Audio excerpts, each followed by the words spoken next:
Hello friends, exam hall के YouTube channel में आप सभी का स्वागत है। सो फ्रेंड, जितने भी विद्यार्थी क्लास 10th में हैं और 2024 बोर्ड की तैयारी कर रहे हैं, उन सभी विद्यार्थियों के लिए ये वीडियो काफ़ी इम्पॉर्टेंट है।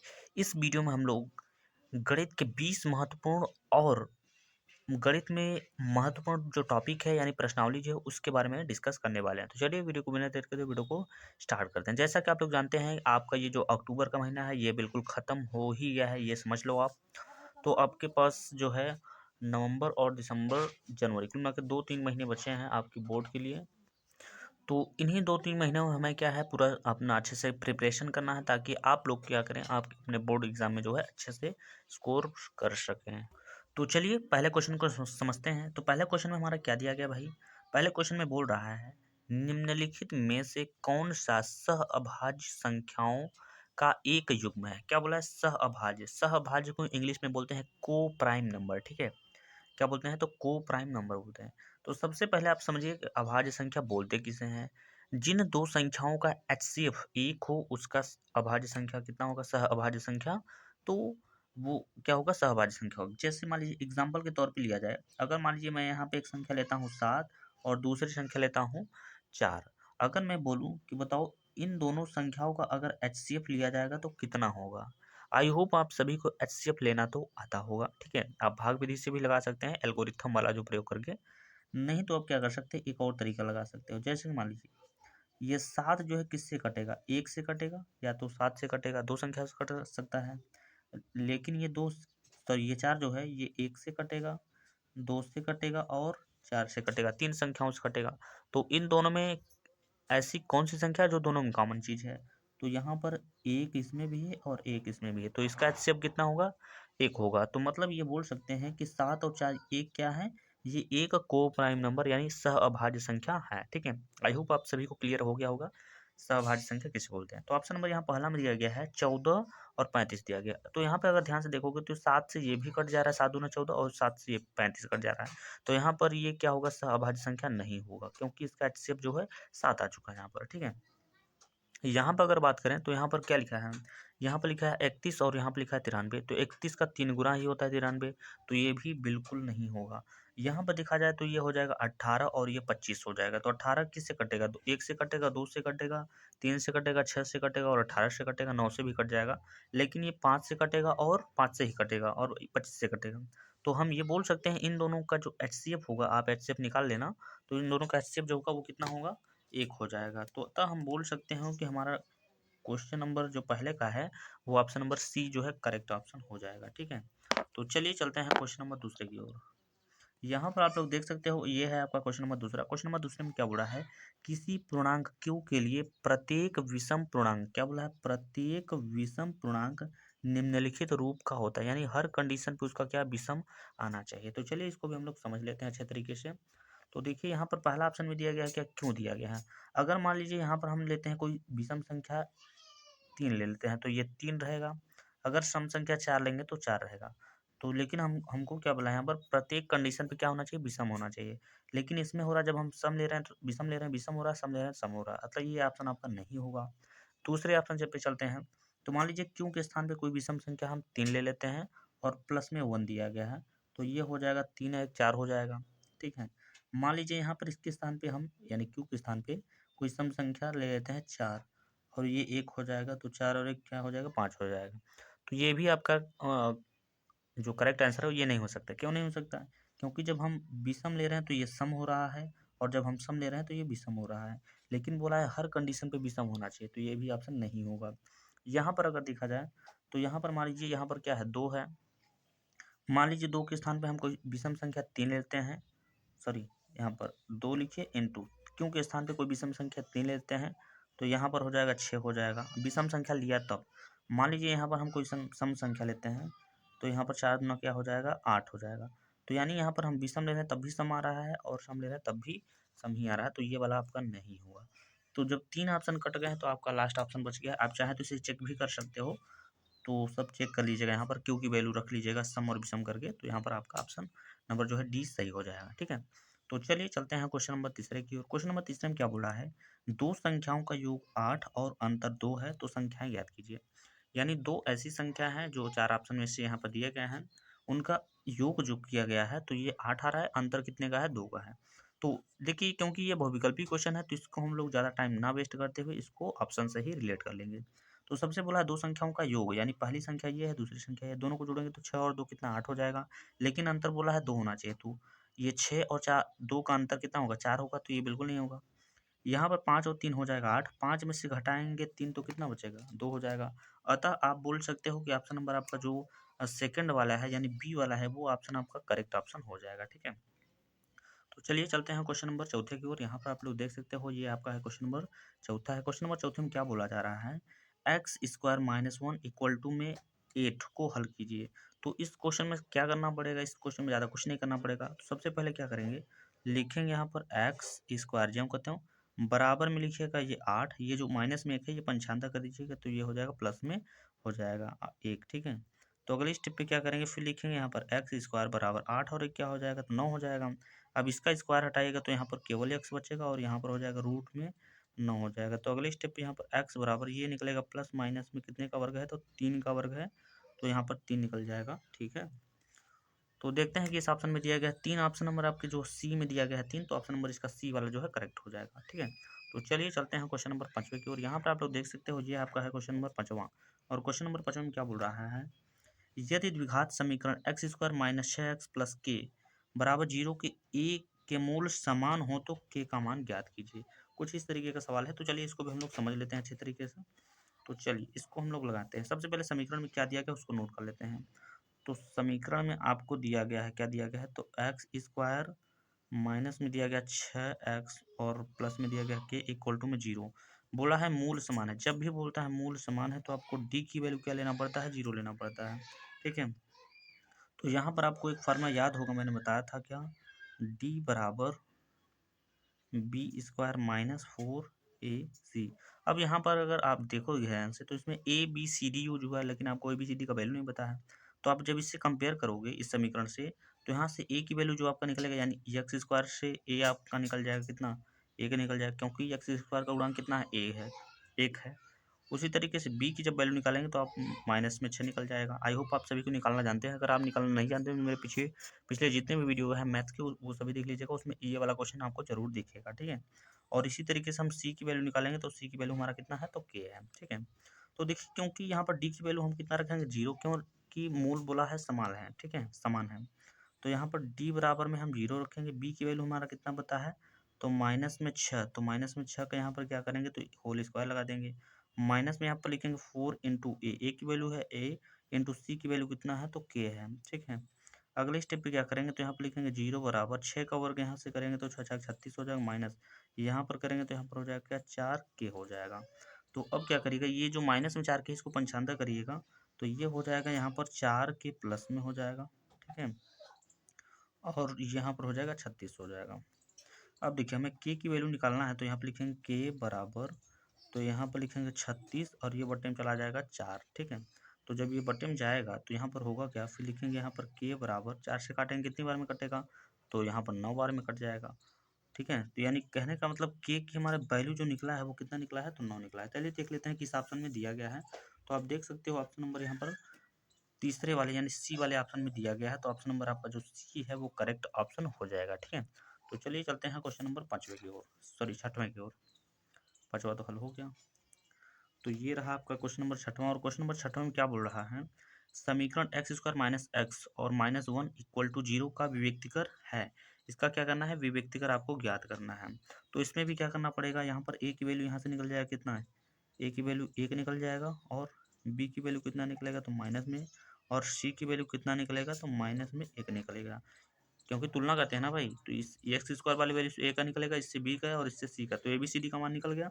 हमसे बोला है विविक्तिकर ज्ञात कीजिए, विविक्तिकर यानी डी की वैल्यू पूछ रहा है। ठीक है, तो आपका फार्मूला होता है डी बराबर बी स्क्वायर माइनस में 4ac, ये फार्मूला होता है। तो डी को ज्यों कहते हैं लिखिए, सबसे पहले लिखा है बी स्क्वायर, बी की वैल्यू कितना दिया गया, माइनस में 1 दिया है, और इसका वर्ग करेंगे तो यहाँ पर हो जाएगा 1 हो जाएगा। और क्या है, 4 है तो 4 लिखिए, इंटू ए की वैल्यू कितना है, 1 है, इंटू सी की वैल्यू कितना है, तो माइनस में ये है। तो अब क्या करिएगा, तो यहाँ पर लिखिएगा 1 माइनस प्लस ये माइनस माइनस हो जाएगा प्लस, 4 एकम क्या हो जाएगा 4, और 4 एक कितना हो जाएगा, तो 5 हो जाएगा। तो इस तरीके से आपका जो करेक्ट आंसर यानी चारों एक जोड़ेंगे तो यहाँ पर 5 होगा ना भाई। तो यहाँ पर आपका ऑप्शन नंबर डी जो है इसका करेक्ट ऑप्शन हो जाएगा। ठीक है, तो चलिए चलते हैं क्वेश्चन नंबर 7वें की ओर। यहाँ पर आप लोग देख सकते हो क्वेश्चन नंबर 7वां दिया गया है। क्वेश्चन नंबर 7वां भी आपका काफ़ी इंटरेस्टिंग क्वेश्चन है, छोटा क्वेश्चन है। तो यहाँ पर दिया गया है x+3y = 7 का हल है, ये क्वेश्चन पूछा है। ठीक है, तो ये भी क्योंकि बहुविकल्पी क्वेश्चन है तो आप अपना ज़्यादा टाइम वेस्ट ना करेंगे, ये जो ऑप्शन दिए गए इसी से हम लोग रिलेट कर लेंगे। तो देखिए इसके कहने का मतलब ये है, इधर 7 आ रहा है तो इधर भी 7 आना चाहिए, ऐसे कौन सा संख्या रखेंगे। तो मान लीजिए पहले नंबर का रखते हैं, x की वैल्यू अगर 2 रखेंगे और y की वैल्यू 1 रखेंगे तो 3 एक कम 3 हो जाएगा और 2 जोड़ेंगे 5 हो जाएगा, मतलब ये वाला नहीं होगा। ठीक है, ऑप्शन नंबर इस पे आइए।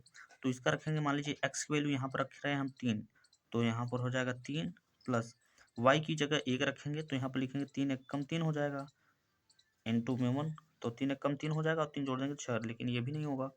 तो ऑप्शन नंबर सी पे आएंगे। एक्स की वैल्यू यहाँ पर 1 रख रहा है तो एक्स की वैल्यू 1 रखिए। ठीक है, वाई की वैल्यू कितना 2, तो यानी वाई यही है, 3 दूना कितना हो जाएगा 6 हो जाएगा, और 6 और 1 कितना हो जाएगा तो 7 हो जाएगा। तो कहने का मतलब ऑप्शन नंबर इसका सी जो है बिल्कुल करेक्ट ऑप्शन होने वाला है। आई होप आप सभी लोग समझ पा रहे होंगे अच्छे तरीके से। ठीक है, तो चलिए चलते हैं क्वेश्चन नंबर 8वें की ओर। तो क्वेश्चन नंबर 8वां यहाँ पर दिया गया है। क्वेश्चन नंबर 8वां में क्या दिया गया है, कह रहा है बिंदुओं, ठीक है, 4, 6 और 8, 2 के बीच की दूरी। आई होप आप सभी को बीच की दूरी का फार्मूला पता होगा। तो बीच की दूरी का फार्मूला क्या होता है, बीच की दूरी का फार्मूला आपका होता है डी बराबर होता है, ठीक है, डी बराबर क्या होता है x2 होता है। तो x2 की वैल्यू कितना है 8 है, माइनस x1 है, x1 की वैल्यू कितना होता है 4 होता है, और इसका हो जाएगा होल स्क्वायर। फिर क्या होता है y2 होता है, y2 मतलब हो जाएगा 2, माइनस y1 की वैल्यू कितना है तो 6 है, तो इसका हो जाएगा होल स्क्वायर हो जाएगा। ठीक है, अगले स्टेप पे आप क्या करोगे फिर, ठीक है, तो यहाँ पर आप 8 में से 4 घटाओगे तो यहाँ पर आपका बचेगा 4, और यहाँ पर हो जाएगा 4 का वर्ग, प्लस 2 में से 6 घटाएंगे तो नहीं घटेगा, 6 में से 2 घटाएंगे तो यहाँ पर हो जाएगा क्या, माइनस में 4 का वर्ग हो जाएगा। ठीक है, अगले स्टेप पे यहाँ पर हो जाएगा 4 चौक यहाँ पर हो जाएगा 16, और 4 चौक यहाँ पर हो जाएगा 16 हो जाएगा, और 16 का जब जोड़ देंगे तो यहाँ पर कितना हो जाएगा तो 32 हो जाएगा। अगले स्टेप पे क्या करिएगा, तो लिखिएगा 16 × 2 के रूप में इसे हम लिख सकते हैं। क्यों लिख सकते हैं, क्योंकि ये हमारा 16 जो है ये 4 का वर्ग होता है, और ये 2 किसी का नहीं होता है, तो मतलब 4√2, यही वाला ऑप्शन इसका सही हो जाएगा। ठीक है, तो 4√2 ऑप्शन जो है पहले में दिया गया है, तो ऑप्शन नंबर इसका पहला ही सही होगा। तो चलिए चलते हैं क्वेश्चन नंबर 9 की ओर। तो ये रहा आपका क्वेश्चन नंबर 9। क्वेश्चन नंबर 9 में क्या बोल रहा है, एक शून्योत्तर परिमेय संख्या और एक अपरिमेय संख्या का गुणनफल होता है। इसका कहने का मतलब एक परिमेय संख्या लीजिए, मतलब जैसे कि 4 हो गया, इंटू एक अपरिमेय, जैसे कि रूट में कोई संख्या ले लीजिए, जैसे रूट में 3 ले लेते हैं, और जब इसका गुणा कराएंगे तो यहाँ पर होता क्या है 4√3 होता है। ठीक है, तो ये किस प्रकार का संख्या है, जब दोनों को परिमेय और अपरिमेय का गुणा कराए तो क्या बनेगा, तो ये भी तो एक अपरिमेय है, तो अतः आप बोल सकते हो ये भी क्या है, एक प्रकार का परिमेय, यानी सदैव अपरिमेय संख्या बनेगी। तो ऑप्शन नंबर ए जो है इसका करेक्ट ऑप्शन हो जाएगा। ठीक है, तो चलिए चलते हैं क्वेश्चन नंबर 10 में को समझते हैं। क्वेश्चन नंबर 10 में क्या बोला है, साइन स्क्वायर थीटा और इंटू में sec square theta equal to में क्या होगा, यानी बराबर में क्या होगा। तो यहाँ पर आपको कुछ नहीं करना है, सबसे पहले क्या करना है, ये जो लिखा है साइन स्क्वायर थीटा गुणा लगा दीजिए, ये सेक को आप बदल सकते हो 1/कास में, तो यहाँ पर 1/कास स्क्वायर थीटा हो जाएगा। साइन का गुणा ऊपर करेंगे यहाँ पर, तो यहाँ पर हो जाएगा क्या, साइन स्क्वायर थीटा हो जाएगा। नीचे क्या हो जाएगा, तो नीचे आपका हो जाएगा कास स्क्वायर थीटा। साइन बटा कास बराबर क्या होता है, तो टैन होता है, तो यहाँ पर हो जाएगा क्या, टैन स्क्वायर थीटा हो जाएगा। तो कहने का मतलब ये हुआ टैन स्क्वायर थीटा, यानी ऑप्शन नंबर इसका पहला ही इसका वाला सही हो जाएगा। ठीक है, तो चलिए 9वें को समझते हैं, 11वें को समझते हैं। यहाँ पर 11 में क्या दिया गया है, 9 sec square theta minus 9 tan square theta. तो यहाँ पर अगर ध्यान से देखोगे तो इसमें भी 9 कॉमन है, इसमें भी 9 कॉमन है, मतलब 9 दोनों में है, तो 9 को हम बाहर निकाल सकते हैं। जब 9 बाहर निकालेंगे तो यहाँ पर बचेगा क्या अंदर, तो अंदर आपका बचेगा सेक स्क्वायर थीटा, माइनस में क्या हो जाएगा, तो टैन स्क्वायर थीटा हो जाएगा। तो यहाँ पर 9 लिखेंगे इंटू, आप सभी लोग को पता होगा कि sec square theta minus tan square theta बराबर एक फार्मूला होता है। ठीक है, तो 9 को गुणा 1 में करेंगे तो 9 कम 9 हो जाएगा। तो कहने का मतलब ये हुआ कि ऑप्शन नंबर इसका जो बी वाला है वो करेक्ट ऑप्शन हो जाने वाला है। ठीक है, तो चलिए चलते हैं क्वेश्चन नंबर 12 की ओर। यहाँ पर देख सकते हैं ये है आपका क्वेश्चन नंबर 12। तो क्वेश्चन नंबर 12 में क्या बोल रहा है कि tan थीटा बराबर 3/4 हो तो 4 sine theta minus cos theta, 4 बटे में क्या दिया गया 4 sine theta plus cos theta का मान ज्ञात कीजिए। तो यहाँ से एक मैं थोड़ा सा यहाँ पर आपको बताने की कोशिश करता हूँ। देखिए यहाँ पर जो tan दिया गया है, tan की वैल्यू दिया गया है, क्या दिया गया है, तो यहाँ पर दिया गया है tan थीटा बराबर क्या दिया गया है, तो 3/4।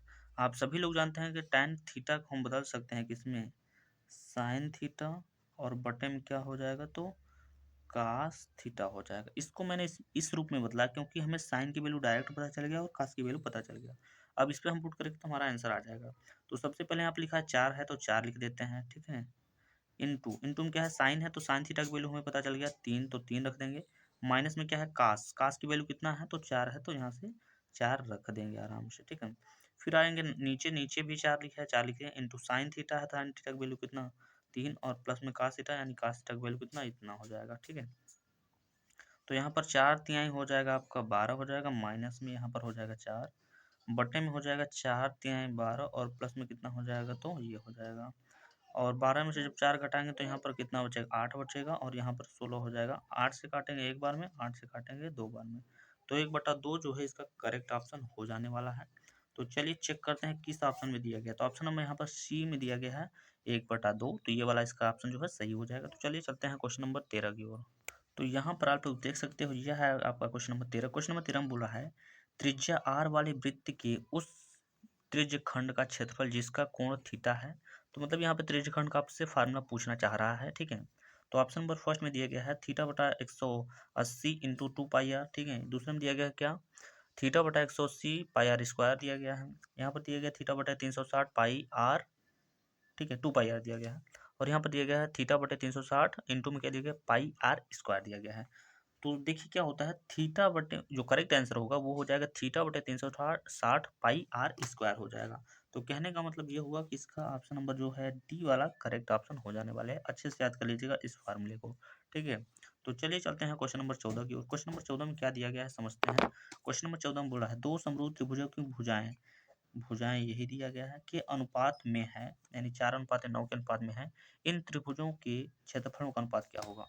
तो देखिए क्या करना है, इसमें जो भुजा दिया गया है उसी का आप डायरेक्ट कर दो वर्ग। 4 का वर्ग कर देंगे 16 हो जाएगा, 9 का वर्ग 81 हो जाएगा। तो ऑप्शन नंबर इसका जो डी है वो करेक्ट ऑप्शन हो जाने वाला है, ठीक है। तो चलिए चलते हैं क्वेश्चन नंबर 15 की ओर। यहाँ पर आप लोग देख सकते हो, ये है आपका क्वेश्चन नंबर 15, ठीक है। क्वेश्चन नंबर 15 में दिया गया उस वृत्त की परिधि जिसका त्रिज्या 14 सेंटीमीटर है, यानी वृत्त की परिधि पूछना चाहता है। तो आपसे पूछना चाहता है वृत्त की परिधि जिसकी त्रिज्या दिया गया। तो वृत्त की परिधि का एक फार्मूला होता है, आप सभी लोगों को पता होना चाहिए, 2 पाई आर, जिसमें से हो जाएगा 2 को 2 लिखेंगे इंटू, आप सभी लोग जानते हैं पाई को हम लिख सकते हैं क्या, 22/7 लिख सकते हैं, इंटू आर की वैल्यू यानी त्रिज्या की वैल्यू यहाँ पर दिया गया है 7। तो 7 से काटेंगे, सॉरी 14 दिया गया है, 7 से काटेंगे एक बार में और 7 से काटेंगे 2 बार में हो जाएगा। तो 22 का गुणा 2 में करेंगे तो 22×4 44 हो जाएगा, 44 का 2 में करेंगे तो 44×88 हो जाएगा। तो कहने का मतलब ये हुआ कि ऑप्शन नंबर सी जो है इसका करेक्ट ऑप्शन हो जाएगा, ठीक है। तो चलिए चलते हैं क्वेश्चन नंबर 16 की ओर। यहाँ पर आप लोग देख सकते हो, ये है आपका क्वेश्चन नंबर 16, और क्वेश्चन नंबर 16 में क्या बोल रहा है, समीकरण x plus y equal to में 4 तथा x माइनस वाई बराबर 0 हो तो एक्स वाई का मान ज्ञात कीजिए। तो देखिए बहुत सरल है क्वेश्चन, इन्हीं ऑप्शन में से हमें उठाना है। ये तो ऑप्शन होगा नहीं क्योंकि 4 4 जोड़ने के तो 8 आ जाएगा, लेकिन यहाँ पर चाहिए 4।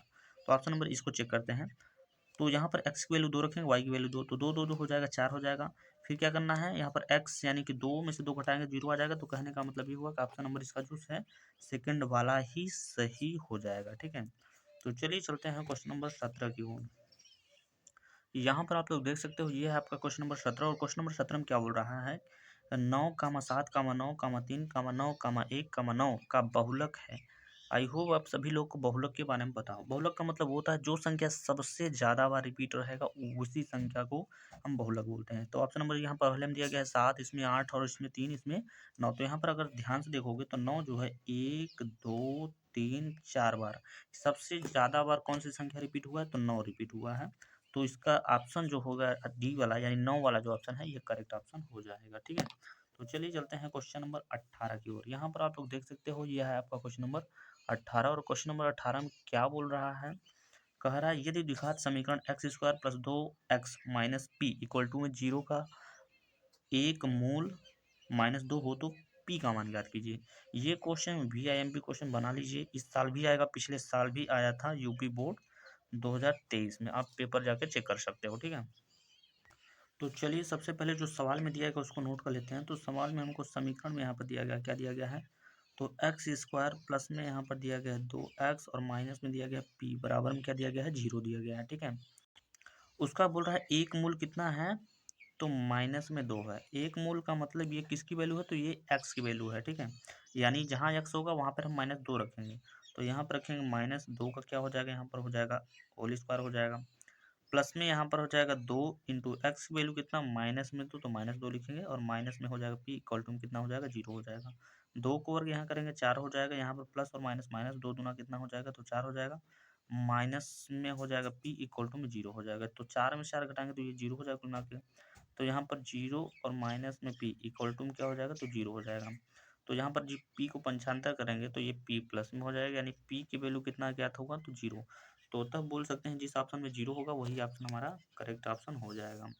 तो ऑप्शन नंबर यहाँ पहला ही सही हो जाएगा क्योंकि इसमें दिया गया है 0 और हमारा आंसर भी आ गया है 0। तो चलिए चलते हैं क्वेश्चन नंबर 19 की ओर। तो यहाँ पर आप लोग देख सकते हो ये आपका है क्वेश्चन नंबर 19। क्वेश्चन नंबर 19 काफ़ी महत्वपूर्ण है। फार्मूला ये कभी कभी आपको देखने को मिल सकता है। ये आपके पिछले साल का क्वेश्चन पेपर में आया था, यूपी बोर्ड 2023 मैथमेटिक्स में। ठीक है, तो दिया गया माध्यक एवं बहुलक के बीच संबंध है। तो ऑप्शन नंबर फर्स्ट में दिया गया बहुलक बराबर माध्यक बराबर 2 बहुलक प्लस 3 माध्यक। ठीक है, ऑप्शन नंबर बी में दिया गया है बहुलक बराबर 3 माध्यक और माइनस में 2 माध्य दिया गया है। ऑप्शन नंबर सी में दिया गया बहुलक बराबर 2 माध्य माइनस में 3 माध्यक। ऑप्शन नंबर डी में दिया गया है माध्य बराबर 3 माध्यक माइनस 2 बहुलक। तो इसका जो करेक्ट आंसर हो, यानी माध्य माध्यक एवं बहुलक में जो संबंध होगा वो हो जाएगा बहुलक बराबर 3 माध्यक माइनस 2 माध्य, यानी ऑप्शन नंबर इसका जो आप बोल सकते हो बी वाला, यही करेक्ट ऑप्शन हो जाएगा। ठीक है, तो चलिए चलते हैं क्वेश्चन नंबर 20 की ओर। ठीक है, और ये बहुविकल्पी क्वेश्चन का लास्ट क्वेश्चन है क्योंकि आप सभी लोगों को पता है कि 20-20 का जो है क्वेश्चन आना है, तो 20-20 का जो हम लोग प्रैक्टिस सेट करने वाले हैं। ठीक है, तो क्वेश्चन नंबर 20 में देखिए क्या दिया गया है। यहाँ पर दिया गया वर्ग अंतराल में कुछ दिया गया है, 0 से लेकर 10 से, 10 से 20 से, 20 से 30, 30 से 40 और 40 से 50। बारंबारता में दिया गया है 11 दिया गया, 21 दिया गया, 23 दिया गया, 14 दिया गया और 5 दिया गया। क्वेश्चन में आपसे पूछ रहा है उपयुक्त बारंबारता बंटन। ठीक है, बंटन का बहुलक वर्ग है। आई होप आप सभी को मैंने पिछले एक क्वेश्चन में बहुलक का बताया था कि बहुलक में जो सबसे ज्यादा बार संख्या पूछी जाती है उसी को हम लेते हैं। तो बारंबारता में देखिए बोला गया, तो बारंबारता में सबसे अधिक बार पूछा क्या गया है, तो 23 जो है। ठीक है, और उसका हमसे पूछा है बहुलक वर्ग होगा, यानी बहुलक 23 के सामने क्या है, 20 और 30 है, यानी 20 से लेकर 30 वाला जो ऑप्शन होगा वही इसका करेक्ट ऑप्शन हो जाएगा। तो आई होप आप सभी को 1 से लेकर 20 तक मैंने जितने भी क्वेश्चन बताए सभी क्वेश्चन अच्छे लगे होंगे और आपने उसे अच्छे से पढ़ा होगा ईमानदारी के साथ। ठीक है, तो चलिए अब हम बात करते हैं। अब क्योंकि कई विद्यार्थियों को डाउट होता है कि मैथ में हम क्या पढ़ें जो हमारे बोर्ड एग्जाम में 100% ही आए, तो चलिए हम उसके बारे में थोड़ा सा बात कर लेते हैं। तो यहाँ पर देख सकते हैं, यहाँ पर हमने लिखा है महत्वपूर्ण प्रश्नावली बोल सकते हो या फिर अध्याय बोल सकते हो। ठीक है, ठीक है, तो ये आप इसे ऐसे बोल सकते हैं, लेकिन महत्वपूर्ण है आप ये रख लो। ठीक है, पहला टॉपिक है प्रश्नावली है, आप बोल सकते हो दो चर वाले रैखिक समीकरण युग्म, जो कि 3 पार्ट में है, आप सभी लोगों को पता है। उसमें से प्रश्नावली ई अच्छे से पढ़िएगा, प्रश्नावली सी अच्छे से पढ़िएगा और प्रश्नावली डी। प्रश्नावली ई को तो आपको एकदम 100% पढ़ना है क्योंकि इस प्रश्नावली से आपके 4 नंबर के भी क्वेश्चन आते हैं और 6 नंबर के भी क्वेश्चन आते हैं। तो टोटल मिला के यहाँ से हुआ कितना, 10 नंबर। तो आपका 10 नंबर जो है यहाँ से क्लियर हो जाएगा। ठीक है, तो यहाँ पर ई वाला बिल्कुल पढ़िएगा, प्रश्नावली 3 का जो 2 है। ठीक है, 2 चर वाले रैखिक समीकरण का जो है वो आप जरूर पढ़िएगा, तो इसको पढ़िएगा अच्छे से। ठीक है, अगला हमारा जो है वो क्या है, द्विघात समीकरण, यानी जो कि चैप्टर नंबर कितने में है, तो 4 में है। तो उसमें से आपको बी को अच्छे से पढ़ना है। ठीक है, और डी को पढ़ना है, ई को पढ़ना है, और जो एफ है इसे तो 100% आपको पढ़ना ही पड़ेगा। क्या करना पड़ेगा, पढ़ना ही पड़ेगा 100%। और तीसरे नंबर पे है क्या, त्रिभुज, जो आपका त्रिभुज चैप्टर है 6 पार्ट में, उसमें से ए प्रश्नावली यानी प्रश्नावली 6 का बी और प्रश्नावली 6 का डी, ये 2 चैप्टर जो है आपको पढ़ने पड़ेंगे पार्ट प्रश्नावली। ठीक है, उसके बाद 7 पार्ट में आ जाते हैं। 7 पार्ट में क्या नाम है, निर्देशांक ज्यामिति। निर्देशांक ज्यामिति में आपको प्रश्नावली 7 ए पढ़ना होगा, 7 बी और 7 सी। ये तीनों प्रश्नावली जो है महत्वपूर्ण प्रश्नावली है, ये आपको कुछ ना कुछ नंबर दे के जाते हैं, अच्छे नंबर दे के जाते हैं, आप ऐसा समझ लो। ठीक है, उसके बाद है त्रिकोणमिति का परिचय, जो कि चैप्टर नंबर 8 में है। तो इसमें से चैप्टर नंबर 8 प्रश्नावली 8 ए पढ़ना है, 8 बी पढ़ना है और 8 डी पढ़ना है, बस इतना ही पढ़ना है। उसके बाद पढ़ना है आपको त्रिकोणमिति के कुछ अनुप्रयोग, बहुत ज़्यादा महत्वपूर्ण है। इस चैप्टर से आपका जो है 6 नंबर का हर साल देखने को मिलता है और इस साल भी आएगा। तो इसमें से 2 ही प्रश्नावली हैं, प्रश्नावली ए, प्रश्नावली बी। तो ये दोनों आप चैप्टर कंप्लीट कर लीजिएगा। उसके बाद आ जाइए 10 पार्ट में। 10 पार्ट में क्या है, वृत्त है। तो वृत्त में क्या पढ़ेंगे, प्रश्नावली 10 बी और सी, ये दोनों ही प्रश्नावली आप अच्छे से कवर कर लीजिएगा। इतना अगर आप कर लेते हैं तो आप अपने बोर्ड एग्जाम में एकदम बारूद साबित होने वाले हैं, ठीक है। और आपके बोर्ड एग्जाम में मैथ में तो आप भाई 70 में 70 तो मार ही सकते हो एकदम बढ़िया से, क्योंकि इसका जो है राइटिंग का नहीं करता है। तो फिलहाल आई होप आप सभी को ये समझ में आ गया है, ठीक है। तो चलिए मिलते हैं नेक्स्ट वीडियो में, तब तक के लिए जय हिंद जय भारत।